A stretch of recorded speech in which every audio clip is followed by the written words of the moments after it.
हेर्नुहोस् सबै लेटेस्ट खबरहरू हाम्रो च्यानलमा। हाम्रो च्यानललाई सब्स्क्राइब गर्नुहोला, सब्स्क्राइब बटन थिचेर र साथसाथै नोटिफिकेसन बेल पनि प्रेस गर्नुहोला नयाँ न्युजहरू हेर्नका लागि। केही दिन अघि मेरो फेसबुक पेज जो म स्वयंले त चलाउन भ्याइरहेको छैन अनि म प्राय चलाउनमा त्यति पारङ्गत पनि छैन। कुनै मेरा मित्रले जसले चलाउँदाखेरि केही बिकाउ पत्रकार या यस्तै केही प्रभावित पत्रकारहरूले दुष्प्रचार गरिरहेको छ, सस्तो निन्दा गरिरहेछ भन्ने एउटा पोस्ट हालेको र धेरै साथीहरू माने त्यो एकदमै उद्देश्य प्रेरित भएर लेखेको होइन अनि कसैलाई तोकेर लान्छना लगाउनु पनि लेखिएको होइन। केही जो फेसबुक चलाउने मेरो फेसबुक चलाइरहेका साथीहरूलाई त्यो त्यस्तो कहीँ न कहीँ, किनभने त्यो बीचमा धेरै मेरो सस्तो निन्दाहरू भइरहेको थियो, निराधार निन्दाहरू भइरहेको थियो अनि मैले त्यति बेला भनेको पनि थिएँ अल्पविद्या भयंकरी को एउटा प्रमाण साथीहरूले दिइरहेको समयमा यस्तो निन्दाहरूलाई चाहिँ अलिकति साथीहरूले उद्देश्य प्रेरित पाराले प्रचार नगरियोस् भनेर भन्न चाहेका थिए। तर पनि पत्रकारिताको धर्म निभाइरहेका चौथो स्तम्भका साथीहरूलाई कहीँ न कहीँ त्यो पोस्टले यदि आघात पुगेको छ भने म गर्बद्ध क्षमा चाहन्छु। सर, अहिले घरि भाजपामा विभिन्न आरोपहरू लाग्ने क्रम जारी छ। कतै कालेबुङबाटै आरएसएस मार्फत निक्लिएको एउटा चिठी छ, कतै कैलाश विजयवर्गीयको भनाइ छ, कतै अमित शाहको भनाइ छ। अब एउटा त त्यो जुन चाहिँ आरएसएसले लेखेको पत्र भने त्यो पत्र एउटा फेक त्यो लेटहेड चलाएको भन्ने, त्यसमाथि त आरएसएसले यहाँसम्म कि प्राथमिकी पनि दर्ता गरेको हामीले सुन्नमा आइरहेछ अनि यसको जवाब त आरएसएसका साथीहरूले दिन्छन्। यसमा म आधिकारिक रूपमा केही भन्न मलाई मिल्दैन। अनि कैलाश विजयवर्गीयजीको त मैले त्यो इन्टरभ्यू हेरे पनि त्यही प्रेसका साथीहरूले, मैले यो पहिले पनि स्पष्ट गरेँ, त्यही प्रेसका साथीहरूले नेपालीमा बढाइको उहाँले छुटे भन्नमा हामी पनि कोही बेला ट्रान्सलेट हुन्छ। बातमा झट्ट एउटा प्रश्न सोधिँदाखेरि उत्तर दिँदाखेरि कहीँ एउटा सानो यो माने हड्डी नभएको जिब्रो भन्छ नि हामी, त्यो टङ स्लिप भएको, त्यसलाई त्यही संशोधन गरिएको भएदेखि गरिन सकिन्थ्यो। तर कहीँ न कहीँ त्यो सानो एउटा बोल्दै गर्दाखेरि भएको भूललाई चाहिँ जुन पाराले चुनाव प्रचारको दृष्टिकोणबाट प्रचार गरियो त्यो पनि दुर्भाग्यपूर्ण नै हो। किनभने आधिकारिक रूपमा संवैधानिक स्तरमा भनौं न बीजेपीको घोषणा पत्रमा समेत यो कुरा उल्लेख भइसकेको छ है। प्रधानमन्त्री नरेन्द्र मोदी स्वयंले 11 जात गोष्ठीको उच्चारण 2016 को चुनावमा जनसभामा गरिसक्नु भएको छ अनि राजनैतिक इच्छा शक्ति लिएर यदि काम गरियो भने, आज पनि म हिमालय दर्पणमा हेर्दै थिएँ आरटीआईको मार्फतबाट गरिएकोमा आधिकारिक पुष्टि छैन भनेर भनिँदैछ। अब कहिलेको आरटीआई हो त्यसको आधार पनि मलाई त्यति स्पष्ट भएको छैन। तर दुईवटा चुनावको घोषणा पत्रमा, बंगालको यसपालि राज्यको चुनावको घोषणा पत्रमा पनि 11 जात गोष्ठीलाई जनजातिको मान्यता उल्लेख गरिएको छ। अनि अमित शाहजीको जुन चाहिँ बयानको कुरा गरेको छ, आनन्द बजार पत्रिका कतिवटा पत्रिकालाई कोट गरेर भनिएको छ, उहाँ त सायद स्वयं नै केही दिन पछि सायद उत्तर बंगालको भ्रमणमा आउनुहुन्छ। उहाँको चुनाव प्रचार पनि रहेको छ। उहाँकै मुखारबिन्दबाट हामी यो कुरालाई दोहोरिएको सुन्ने आशा गरिरहेका छौं। र यो अब चुनावको बजार हो, उडन्ते खबरहरूले धेरै छिटो हावा पाउँछ र उडन्ते खबरहरूलाई चाहिँ विश्वास नगरेर भाजपालाई भाजपा प्रार्थी तिनैवटा विधानसभा क्षेत्रमा विजय हुनेछन् अनि हजुरहरूको जुन प्रकारको साथ समर्थन हामी पाइरहेका छौं, भोलि पनि धेरैजना पुराना साथीहरू भाजपामा सामेल हुने एउटा हामीलाई संकेत पाइरहेको छौं। र त्यसले गर्दाखेरि चुनावको बजारमा आफ्नो मुद्दाहरूलाई लिएर, आफ्नो घोषणा पत्रहरूलाई लिएर अघि आयो भने चाहिँ राम्रो, व्यक्तिगत लान्छनाहरूले निन्दा गरेर आफ्नै प्रार्थी साथीहरूको दुष्प्रचार गरेको चाहिँ मलाई साह्रै ठिक लाग्दैन। यसरी म कसैलाई कुनै जवाब दिन चाहदिनँ। त्यो भारतीय जनता पार्टी जसले सबैभन्दा ढिलो है प्रार्थीहरूको नाम दियो अथवा प्रार्थीहरूको घोषणा गर्यो है, सबैभन्दा ढिलो प्रार्थीहरूको घोषणा गर्यो, घोषणा गरिसकेर चुनाव प्रचारमा लाग्नुको सट्टा यी मसिना यस्ता विवादमा आए। घरि तपाईँको आरएसएस काण्ड भयो, कैलाश विजयवर्गीय काण्ड यसमा तपाईँलाई सफाई दिँदा तपाईँहरूको कहीँ न कहीँ इनर्जी लस्ट भएको जस्तो लाग्दैन तपाईँहरू कहीँ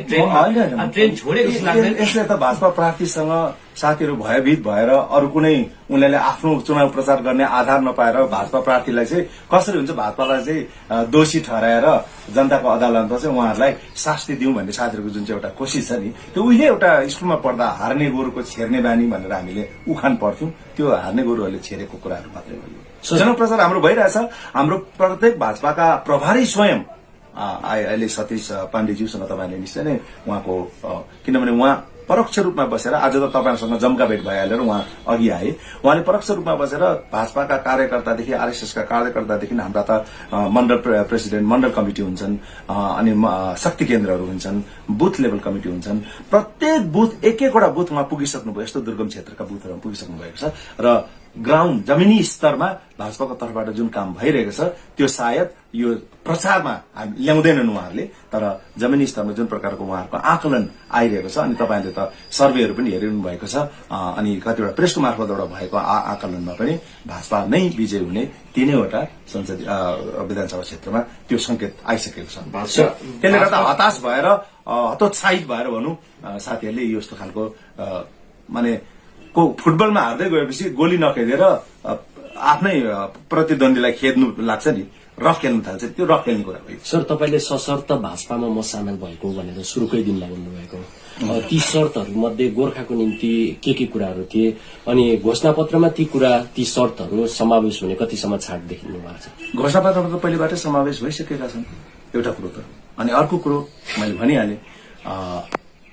तपाईहरुलाई एउटा नाटक सबैले भने पनि नाटकीय ढंगमा शुभ प्रधानलाई यो मैदानमा ल्याइयो भनेर डीपी बजगाईले मैदानमा ल्याइयो भनेर निरजिमालाई मैदानमा ल्याइयो भनेर यो एउटा समय गठबन्धनसँग एउटा निष्कर्षमा पुग्नुको लागि अलिकति समय लाग्यो नि निश्चय नै अनि मैले भनिहाले फेरि पनि यो दोहोर्याएर भन्न चाहन्छु सत्ता भोगको रहरले त म गएको हैन किन सत्ता भोगको रहर यदि म राख्थे भनेदेखि त म त नगरपालिका छोड्ने नै थिएन नि मैले त केवल 4 महिना आन्दोलनमै गयो 2 महिना नगरपालिकामा मैले सम्हाल्न खोज्दै मैले त त्यो छोडेर निस्कन परेको थियो अनि अन्य दलमा पनि पुरानो गोर्खा जनमुक्ति मोर्चामा पनि म त एउटा शीर्ष नेतृत्वमै थिएँ र त्यसले गर्दा नेतृत्व गर्नको लागि या सत्ता भोगको रहरले म यहाँ आएको होइन र कामै गरेर मैले भनिहाले मेरो जन्मभूमि सामसिङ कर्मभूमि कालिम्पोङ रिटायर हुनु 1 वर्ष थियो यो उमेरको पछिल्लो पडाउमा म मेरो जन्मभूमि र कर्मभूमिलाई एउटा ठोस उदाहरणीय स्मरणीय अनुकरणीय एउटा विधायक मार्फत आउन सक्ने किनभने राज्यमा पनि भाजपा सरकार अनि केन्द्रमा पनि भाजपा सरकार नै भएको बेलामा बृहत भन्दा बृहत उपलब्धिहरूको यहाँनिर एउटा सहस्रमा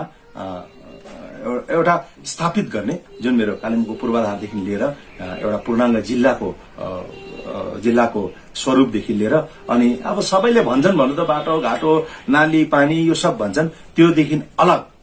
अस्ति हामीले एउटा नयाँ हाम्रो घोषणापत्र नै आउँदैछ ई कालिम्पोङ भनेर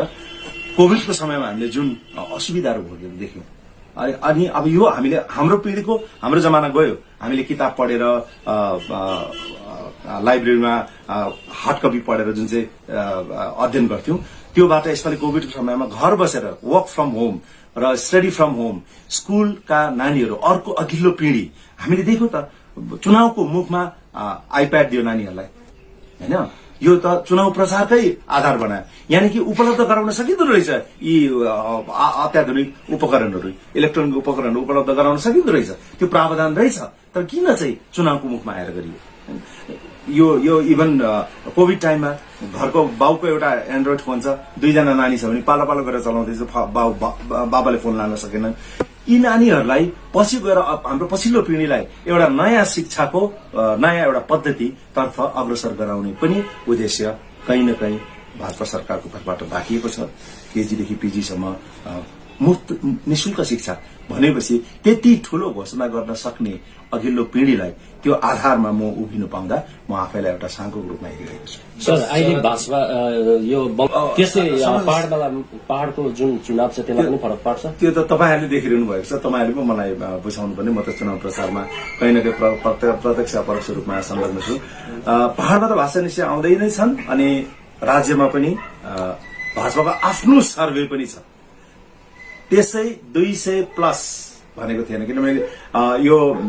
2019 को चुनावमा पनि भाजपाका जति पनि प्रचारक प्रभारीहरू थिए जो परोक्ष रूपमा बजेट काम गर्छन् उहाँहरूले 20वटा सिटको आकलन गरेका थिए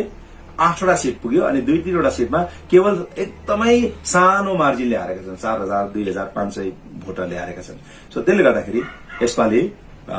जुन चाहिँ एउटा उहाँहरूको मूल मन्त्र छ 1900 हाफ 2100 साफ भनेर जुन चाहिँ भनेको छ दिलीप घोषले जस्तो भन्नुहुँदै थियो 19 मा आधा 42 मा 18 गयो अनि 20 मा साफ 200 प्लस जुन चाहिँ भनिएको छ 19 मा जस्तै कहिले 21 तारिक आउँछ र कमलको फूललाई खिलाएर यो पहाडलाई हँसौं भन्ने पर्खिरहेका छन् सर भाजपा पहाडमा आयो पहाडमा हैन बंगालमा भाजपाको सरकार आयो भनेदेखि गोर्खाहरूले यहाँबाट एनआरसी लागू भए पश्चात धेरै नै समस्या भोग्नुपर्ने विपक्षी राजनैतिक दलहरूको भनाइ आइरहेको छ बारम्बार के साँच्चै नै त्यस्तो अवस्था भोग्नुपर्छ एनआरसी को मार्फतबाट जुन चाहिँ कुरा दुष्प्रचार हो यो पनि म भन्छु किनभने अमित शाहजीले संसदमा जब बिल ल्याए हैन बिल ल्याएको बेलामा भनेपछि यो त नागरिकता खोज्ने लिने होइन नागरिकता दिने ऐन हो भनेर भनिएको छ है अनि हामीले भन्दैछौँ बंगालले नै यो हाम्रो जम्मै पर्जापट्टा हाम्रो जमिनको जुन चाहिँ यो पर्जापट्टा छ अन्य जम्मै जिल्लामा यसको रैयती पर्चा दिइसकेको छ यही पहाडमा मात्रै डीआई फन्ड हरे बसत पर्जा हरे यो वनबस्तीको सम्म 2006 को ऐन यो सबैलाई रोकेर राखेको हुनाले गर्दा पर्जापट्टा सबैको हातमा दिइसकेपछि त हामी यहाँको रैथाने बासिन्दा भयो नि त्यसको बादमा त एनआरसी को कुरै आउँदैन नि र आयो भने यो त राष्ट्रिय स्तरमा बनिने कानून हो नि त हैन र त्यसले गर्दाखेरि यो यस्तो यो समयको बर्बादी हो यो सब प्रश्नहरूलाई अहिले चुनावको बजारमा ल्याउने मतको अब भविष्यवाणी त गर्न मिल्दैन तर जुन संकेत मैले पाइरहेको छु है जुन संकेत मैले पाइरहेको छु अनि भाजपाका प्रभारीको तर्फबाट पनि तपाईले अघि सुन्नुभयो जुन संकेत मैले पाइरहेको छु म स्वयंको मात्र मैले कुरा गर्नु हो भनेदेखि 2 तारिक मईको दिन एसएमको प्राङ्गणमा तपाईहरुसँग भेट हुन्छ प्राय 2 बजी भित्र मतगणना सिद्धिएको हुन्छ अनि त्यो दिन तपाईहरुलाई मतको कति मतान्तरले मैले जितेको हुन्छु त्यो थाहा हुनेछ जमिनबाट जहाँ भोट हाल्छन् तपाईहरु सधैँ पहाड अनि डुवर्सको लेटेस्ट समाचारहरू हेर्नका लागि हाम्रो च्यानललाई सब्स्क्राइब गर्नुहोला सब्स्क्राइब बटन थिचेर